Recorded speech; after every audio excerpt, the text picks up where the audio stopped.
এবং এখনকার অনেক ভণ্ড যে কবিরাজগুলো বের হয়েছে, এরা জিনকে তাবে করে নিয়ে এই জিনদের মধ্য দিয়ে মানুষের মধ্যে জাদু ছড়িয়ে দিয়েছে এবং এর ফলশ্রুতিতে বহু পরিবার ধ্বংস হয়ে যাচ্ছে। এই জাদুবিদ্যা সত্য। আরো একটা জিনিস সত্য, নবী সাল্লাল্লাহু আলাইহি ওয়াসাল্লাম বলেছেন ইন্না আইনাল হক, চোখের নজর সত্য। নবী করিম সাল্লাল্লাহু আলাইহি ওয়াসাল্লাম বলেছেন চোখের বদনজর সত্য। এই যে আমরা বলি ফেসবুকে এত বেশি ছবি দিয়েন না ভাই, ছবি তুলেন না, ছবি তুলেন না, বারবার যে বলি নিষেধ করি। কারণ কি জানেন? একটাই কারণ, বিকজ চোখ লাগাটা সত্য। মানুষের চোখ লাগে, এই কথা শুনলে অনেক মজুমদাররা হাসবে না? কথা বুঝতে পারেন নাই? কিন্তু এটা সত্য, কারণ নবী করিম সাল্লাল্লাহু আলাইহি ওয়াসাল্লাম যা বলেছেন সাদাকাল্লাহু ওয়া সাদাকা রাসূলুহুল কারীম, নবী যা বলেছেন, আল্লাহ যা বলেছেন চিরায়ত সত্য। এর বাইরে কোনো সত্য আছে? আচ্ছা দেখেন, আমি বললাম যে জাদুবিদ্যা সত্য। এই জাদুবিদ্যার চর্চা মানুষ করে, এখনো করে, এবং এই জাদু দিয়ে মানুষের ক্ষতি করার জন্য জিনের প্রয়োজন হয়, দুষ্ট জিন। এই জিনগুলোকে মানুষ তাবে করে মানুষের ক্ষতি করার চেষ্টা করে। দেখবেন এখন গ্রামে গঞ্জে শহরে সব জায়গায় ছড়িয়ে পড়েছে না? দেখবেন, খুব সতর্ক থাকবেন। আমি পরে সলিউশন বলছি আপনাদেরকে। আরেকটা বলেছি, নবী সাল্লাল্লাহু আলাইহি ওয়াসাল্লাম বলেছেন চোখের বদনজর এমন সত্য যে একটা উটকে এই রান্নার ডেকচির মধ্যে ঢুকাই ফেলতে পারে। একটা উট খুব সুন্দর, ভালো, আপনি দেখছেন মাশাআল্লাহ বলেন নাই, নজর লেগেছে, উটটা মারা গেছে, দেন তারপর তাকে জবাই করে খেয়ে ফেলতে হয়েছে। একজন সাহাবী গোসল করছিলেন, গোসল, এটা হাদিসে সহিহ। এই আলেম ওলামা যারা আছেন তারা জানেন যে এই হাদিসে সহিহ। একজন সাহাবী গোসল করছেন, তার গায়ের চামড়াটা খুব সুন্দর ছিল, একদম স্কিনটা অনেক সুন্দর, থাকে না এমন কিছু মানুষ? আচ্ছা, এখন আরেকজন সাহাবী এই গোসল দেখছেন দূর থেকে, দেখে বলছেন যে কি চমৎকার তার শরীরের রংটা, যেন কুমারী নারীর মতো, অনেকটা এমন একটা কথা তিনি বলেছিলেন। সাথে সাথে এই সাহাবী অজ্ঞান হয়ে পড়ে গেছে। কোন সাহাবী? যিনি গোসল করছিলেন। এটার আপনি কোনো ব্যাখ্যা দিতে পারবেন না। তো এখানে কোনো সায়েন্স দিয়ে বা মেডিকেল সায়েন্স দিয়ে আপনি কোনো ব্যাখ্যা করতে পারবেন না। একটা ব্যাখ্যা দিতে পারেন, কিন্তু কেন সেটা হলো সেটা আপনি অ্যান্সার খুঁজে পাবেন না। তো নবী সাল্লাল্লাহু আলাইহি ওয়াসাল্লামের কাছে নিয়ে যাওয়া হলো তাকে। তিনি বললেন যে এই ব্যক্তির ব্যাপারে কি কেউ ভালো মন্দ কিছু বলেছিল? তখন একজন সাহাবী বললেন হ্যাঁ, অমুকে বলেছে এর স্কিনটা অনেক সুন্দর। তোকে ডেকে নিয়ে আসুন। ওকে ডেকে আনা হলো। ডেকে আনার পর নবীজি তাকে অনেক শাসালেন, তোমরা তোমাদের ভাইদেরকে কি মেরে ফেলতে চাও? তখন এই সাহাবী তো অবাক, আমি আবার কখন মারতে চাইলাম ইয়া রাসূলুল্লাহ?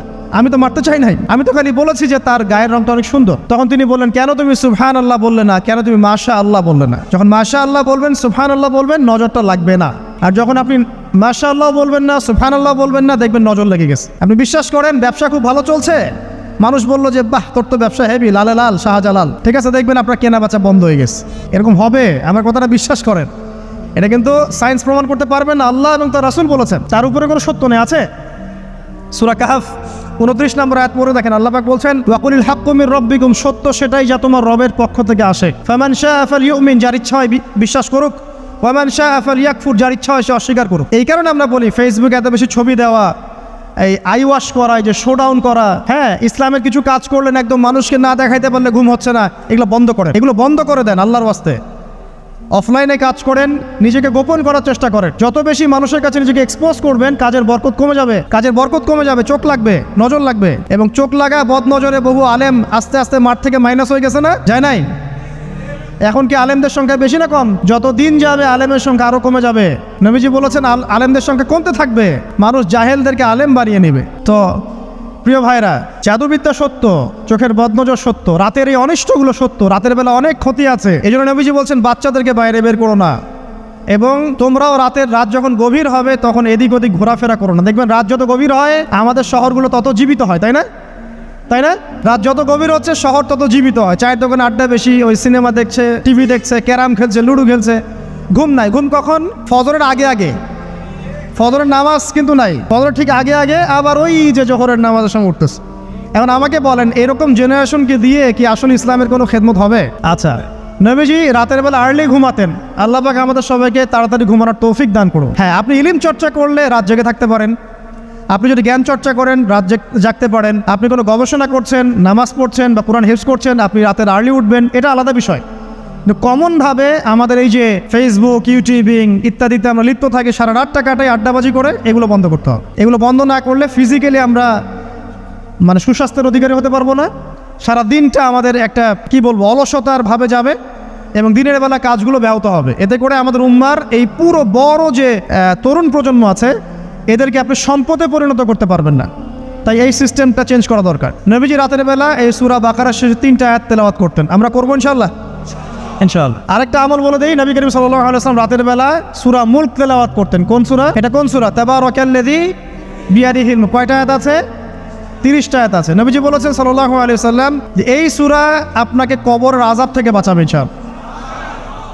কবরের আযাব থেকে তো ভাই বাঁচা খুব সহজ নাকি? আমাদের মধ্যে এমন কেউ নাই, শোনেন, আমাদের মধ্যে এমন কেউ নাই আলেম জালেম মুফতি মুহাদ্দিস রাজনৈতিক নেতা পলিটিশিয়ান বিরোধী দল জাতি তারপরে যে সরকার দল যে আছে না কেন কবরের শাস্তি ফেস করবেন এমন একটা মানুষ নাই, কেউ নাই পৃথিবীতে। এই যে আপনি দেখছেন ওই যে কি ইসরায়েলের প্রধানমন্ত্রী, ওই রাশিয়ার প্রধানমন্ত্রী, ওই চায়নার সভ্যতা, পশ্চিমা সভ্যতা, এমন কেউ নাই পৃথিবীতে এখন যাকে কবরের শাস্তি ভোগ করতে হবে না। আছে সবচেয়ে লঘু শাস্তি মানে লঘু চাপ, এটা বলতে গেলে আসলে আমি ভাষা হারায় ফেলি। তারপরে বলছি আল্লাহ পাক আমাদের সবাইকে হেফাজত করুন, আমিন। একজন সাহাবীর নাম সাদ বিন মুয়াজ। কি নাম? নবী করিম সাল্লাল্লাহু আলাইহি ওয়াসাল্লামের সাথে একদম ডান হাত হয়ে যুদ্ধ করেছেন দীর্ঘদিন। বদর তিনি বীর সেনা, উহুদের বীর সেনা, ঠিক আছে। খন্দকের যুদ্ধেও বীর বিক্রমে যুদ্ধ করেছেন। তিনি আনসার সাহাবী, একদম মদিনার নেতা সাহাবী। সব সাহাবী কিন্তু একরকম নন, কেউ ছিলেন নেতৃস্থানীয় সাহাবী, তিনি ছিলেন একজন নেতৃস্থানীয় সাহাবী, ঠিক আছে। সাদ বিন মুয়াজ নবী করিম সাল্লাল্লাহু আলাইহি ওয়াসাল্লাম এত ভালোবাসতেন তাকে, এত ভালোবাসতেন যে তাকে নিজের মনে করতেন যে সাদ বিন মুয়াজ আনসাররা আমার নিজের। চারটাখানি কথা। এই সাহাবীর খন্দকের যুদ্ধে এই যে হাতের এই দিকে সম্ভবত হাতের এই রগের মধ্যে একটা তীর এসে লাগে এখানে, এবং তীরটা তিনি বের করতে গিয়ে রক্তটা ছিঁড়ে যায়। এরপর ফিনকি দিয়ে রক্ত বের হওয়া শুরু হয়। চিকিৎসা করে করে রক্ত বন্ধ করা যায় নাই, এবং এই রক্তের প্রবাহিত রক্তেই আল্লাহর ইচ্ছায় তিনি শাহাদাত বরণ করেন, তিনি ইন্তেকাল করেন। নবী করিম সাল্লাল্লাহু আলাইহি ওয়াসাল্লাম প্রচণ্ড ব্যথিত হন, মানে মনটা তার খুব নরম হয়ে যায় সাদ বিন মুয়াজ রাদিয়াল্লাহু আনহুর জন্য। তো এই সাহাবীর যখন জানাজার নামাজ পড়ানো হচ্ছে, নবীজি বলছেন 70,000 ফেরেশতা তার নামাজে অংশ নিয়েছে। আর এই সাহাবীকে যখন কবরে শোয়ানো হয়েছে, নবী করিম সাল্লাল্লাহু আলাইহি ওয়াসাল্লাম পরে জানিয়েছেন কবরের যে মৃদু চাপ, সাদ বিন মুয়াজ রাদিয়াল্লাহু আনহুর কবরেও সেই মৃদু চাপ দেওয়া হয়েছে। আমি কি বুঝাতে পারলাম ভাই? আমাদের কোনো দাম আছে এখনকার পলিটিশিয়ানদের কোনো দাম আছে? এখনকার সমাজ নেতার কোনো দাম আছে? এখনকার সুদখোরদের কোনো দাম আছে? এই ঘুষখোর দুর্নীতিবাজদের কোনো দাম আছে? আমরা যারা কাঠমোল্লা হয়ে আছি আমাদের কোনো দাম আছে? সাদ বিন মুয়াজ রাদিয়াল্লাহু আনহু যদি কবরের শাস্তি তাকে না ছাড়ে, প্রশ্ন উত্তর পর্ব তাকে না ছাড়ে, আমরা পার পাবো? নবী করিম সাল্লাল্লাহু আলাইহি ওয়াসাল্লাম বলছেন সূরা মুলক তেলাওয়াত করো রাতের বেলা, ইনশাআল্লাহ সূরা মুলকের তেলাওয়াত কবরের আযাব থেকে তোমাকে বাঁচান। আর আমাদের তো ভাই কবরে সবাই সাথে যাবে না, গার্লফ্রেন্ড যাবে না, বাপ মা ভাই বোন সবাই যাবে না। একজন ব্যক্তি সুদ খাচ্ছে, জিজ্ঞাসা করে দেখেন কেন খায়, বলবে তার সন্তানের জন্য খায়, তার বউয়ের জন্য খায়, তার মা বাবাকে দেখতে হবে তাই খায়, তাই না? একজন ব্যক্তি ঘুষ খায়, বলবে আমার পরিবারের জন্য খাই। একজন দুর্নীতি করছে, পুকুর চুরি করছে, বলবে দুর্নীতি করছে আমার পরিবারের জন্য খাই, পরিবার ভালো থাকবে। সবার একই এক্সকিউজ যে পরিবার যেন ভালো থাকে, আমার সন্তানরা যেন ভালো থাকে, আগামী প্রজন্মের জন্য কিছু রেখে যেতে পারি, তাই না? এরকম একটা মানুষও কি আপনার সাথে কবরে যাবে? আর এই বোকা মানুষ কেন বোঝে না যে আপনার কবরে আপনাকেই যেতে হবে? তাহলে আপনি কি কারণে অন্যের কারণে নিজের পরকাল নষ্ট করছেন? অন্যের সুখের জন্য আপনি আপনার পরকাল নষ্ট করছেন, সুদ খাচ্ছেন, দিব্যি মায়ের সাথে জেনা করছেন। আপনাদের এলাকায় নাকি সুদের সমস্যা অনেক বেশি। কয়েকটা হাদিস বলে দেই, আমি ওদেরকে আক্রমণ করতে আসি নাই, আমি শুধু তাদেরকে 3টা হাদিস শোনাতে এসেছি। 1 নম্বর হাদিস শোনেন। আল্লাহর নবী মুহাম্মদ সাল্লাল্লাহু আলাইহি ওয়াসাল্লাম বলেছেন সুদের পাপের 73টা শাখা আছে। কয়টা? কোনো হাদিসে 70টাও আছে, কোনো হাদিসে 73টা আছে।